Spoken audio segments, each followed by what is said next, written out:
Hey everybody, it's Matt Swires again with the Trademark Company. And we had just finished doing a video on how do I acquire trademark rights.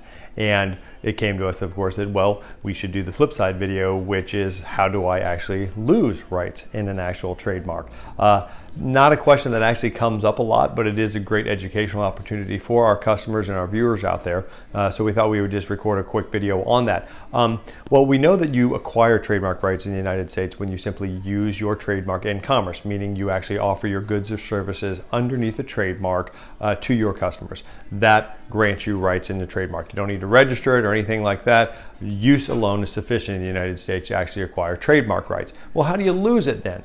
Well, think about it logically. The number one way to lose your trademark rights is you stop using it. Now, there's a fancy word they use down at the certain government organization that does a lot of this, and it's called abandon. What abandonment simply means is it means you've abandoned your use of the trademark without an intent to resume. So there's a little nuance on this, which is basically if you actually intend to ever resume using your actual trademark, you actually still may not lose the trademark. So let's say your business has some problems or whatever, has to shut down for a year or so. If you actually keep notes saying that I intend to resume the actual trademark or use of the trademark of the business a year from now or whatever the case may be, you actually may not lose your trademark rights. So it takes two things in this first level, how you lose your trademark. Number one, you have to stop using it, and number two, without an intent to resume. If you either have an intent to resume use or you actually never stop using it, you won't lose your trademark rights, okay? So don't stop using your trademark if you want to actually keep those rights. Number two, your trademark becomes generic. Basically, it lacks the ability to basically, function as a trademark anymore. Best example of this is Kleenex, right?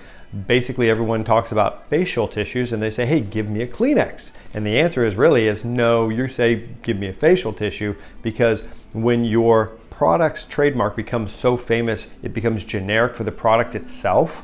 That's bad, because no longer are people asking for your product. They're asking for, in essence, the generic underlying good, which in this case is a facial tissue for Kleenex. So you don't want to become so famous with your trademark that it actually becomes generic, because that's the second way you can lose your trademark rights.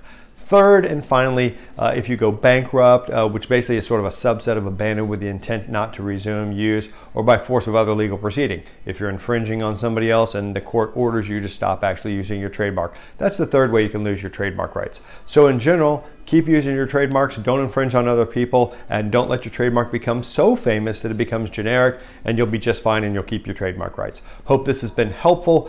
Questions, thoughts, concerns, drop them in the comments, smash like for other helpful videos. And again, as always, we're here at the Trademark Company to help you with any questions. Just buzz us if we can be of service. Thanks again. Bye.